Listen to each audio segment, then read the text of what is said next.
Back to it's the going to sim. be the sim. Yeah, and I agree with you in terms of having multiple characters. I think towards the tail end of Street Fighter V, sort of in that COVID window, we saw the game really develop to a point where you needed to be able to cover your bad matchups. And I think once that became the case for the Street Fighter community, I don't know that it changed. And Street Fighter 6, I feel, is such a system-heavy game that having backup characters to cover your bad matchups is, I think, a little bit easier maybe than it was in Street Fighter V. Mia in firm control of this set right now against KOLIBRI, and I can't help but feel like this is an unfortunate draw for KOLIBRI. Not a dissimilar matchup than there's in the winner side. A raw zoner who's going to be setting the pace on the screen. Yeah, that's a whip punch right there, but wasn't able to get the throw or jab right after, excuse me. Perfect parries, the donkey kick, saw that incoming. I think if you fought a lot of Ryu players at this point, you're ready to deal with that. Wasn't able to get the proper combo with the blast. They were going to take advantage, double dash up for the throw. Look at how close Ryu is looking at these throw loop opportunities. But as soon as there's a gap, you're going to drive rush back though, and that's the end of that. Mia with the first round. And historically speaking, Sim has been pretty good against Ryu. Keeps him out before you get the fireball pressure going. You have the furthest drive rush in Street Fighter 6 to get in against this character. And when you try to, you see that back medium kick, that's a stop sign with the toes.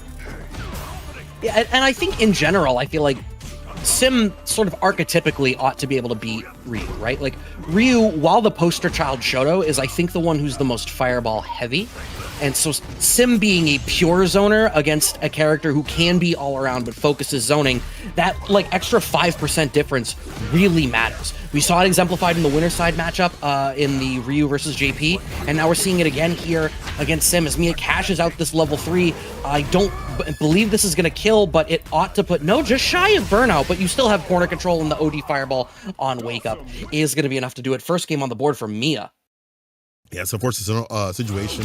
I was just reading on Twitter about how people are like, you know, offense in this game has gotten a little bit harder to deal with because you cannot get those perfect parries like you'd like to, or have the timings as much because you have to hold back or down the low. So it's even harder, I think, for people, even if it isn't a high or low. Well, excuse me, Mia, you're a goddess, so you're different than everybody else. But overall, it is harder for people to hit that defense. So we'll have to see if KOLIBRI can get a handle when you go for that perfect parry like Mia has. But right now, it's all buttons right now, all punches. And stand fierce to finish the job. KOLIBRI says, I don't need defense, I got offense.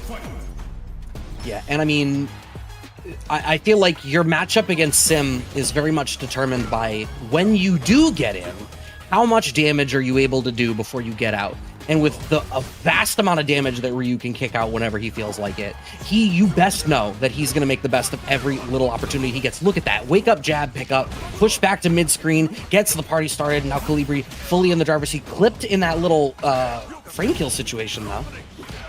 Try rush, gets interrupted with a crouching medium punch. Ashwill get the ender. Mia catches the walk back to get aggressive, and as she does so, she kills the drop gauge of KOLIBRI and builds a bar up. ODDP, drive rush crouching light kick. KOLIBRI, as you mentioned, has to get right in and stay on me as much as possible. Damn! And confirm. That's what you like to see.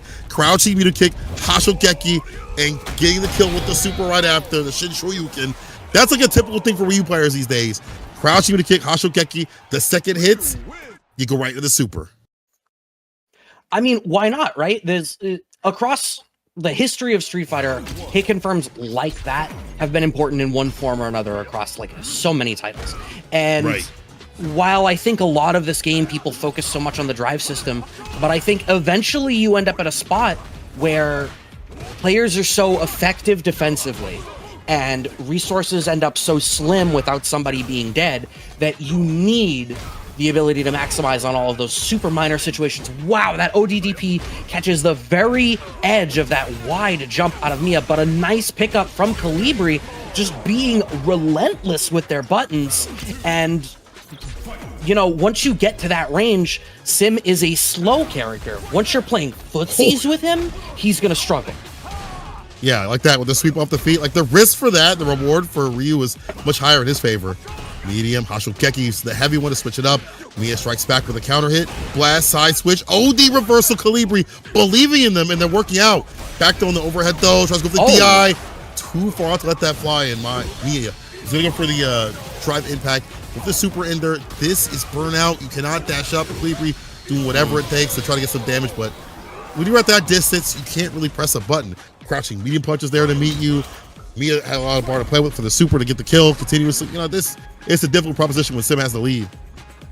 No, you're absolutely right. You can see KOLIBRI's trying to cycle in some slightly different tool choices for mid-range pokes. Wow, I love that Mia is willing to commit to just cashing out confirms into level 1 super, get the damage, reset back to neutral, and just sort of sit there and be like, you know what? This is not a matchup where I'm going to get this massive cash out on my resources. I'm going to win by a war of attrition. So let's use what I got. Knockdown in the corner off of another level 1. That's like the 4th or 5th one across just this game. But clipped by the delay crouching strong, KOLIBRI has the cash out into CA. Mia's, I think, still going to have the life advantage, certainly not going to be in burnout, and KOLIBRI's still on the back foot resource-wise. What are they going to do with this corner control? Dash up jabs, walk up throw. No way she brings this back. Off the low! Wow. Hitting those toes like she's into those. KOLIBRI!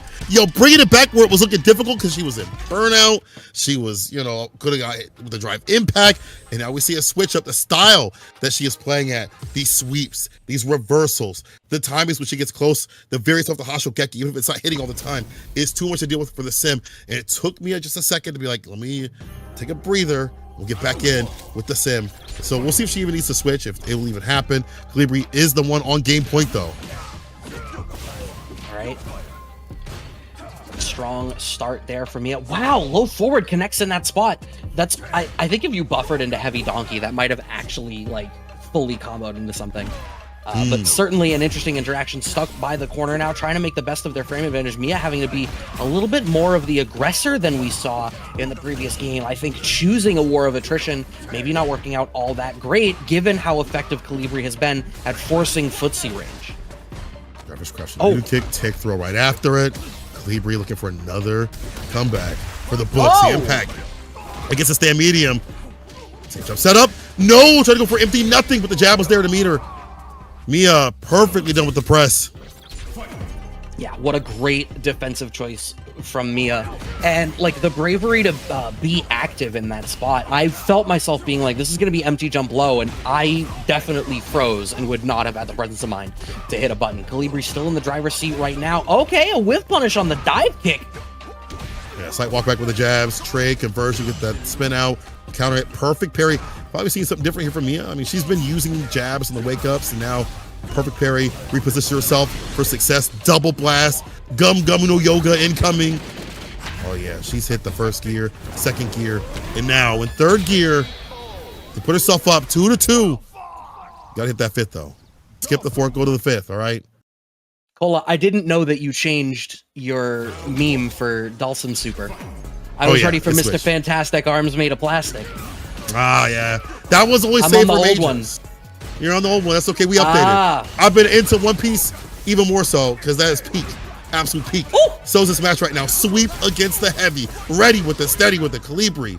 Gets the punish and is nice and close, making the most of these close range scenarios, right? So I think what's interesting here is KOLIBRI's button heavy style still getting a lot of pokes, but I think Mia is favoring a range where Mia's actually playing footsies rather than zoning in the way that they're respecting KOLIBRI's resources, and it's meaning that there's a lot of situations where KOLIBRI's actually too far to get anything out of these counter pokes that they're finding. Goes for the Denjin level 1, nothing really comes of it. VI a little bit too far away, knockdown there for Mia, and we get the stun. Do we have enough damage for this? I think with the drive gauge that we have, you absolutely should, especially with a level 1 in the back. How far are we going to be able to push this? Yes, not even needing to spend the level 1, and Mia is on set point. Right.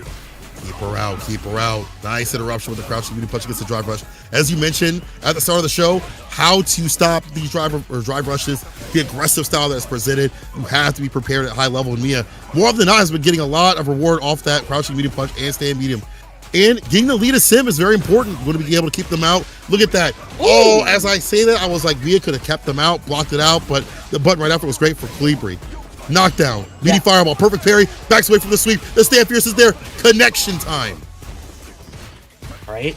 Empty actually goes for the jump in that time, as opposed to going for an empty low. The level 3 connects. I'm sorry, the CA connects for Mia. I do believe this ought to do it. Fifth gear for the finish. Mia's gonna take it with just a pixel of damage to do it. 3-2. The Sim comes through in the end. Who do you know out there be playing Sim Lily and Mai at high level. Just Mia. That's a prodigy right there. She moves on the bracket. KOLIBRI, good placement overall. That was the Kobe on killer, but she'll be going out strong. That's quite a bit of place for her to start off the World Warrior, but it's going to be Mia taking the W. Congrats. Wow. That's you lay out the characters that Mia plays. I feel like that's an interesting selection. I'd love to pick their brain about like where did it start and how did you choose to fill that in? Particularly Lily. I feel like she spent so much of this game's lifespan so far being in a super niche spot. So to have her to round out a series of characters is really interesting.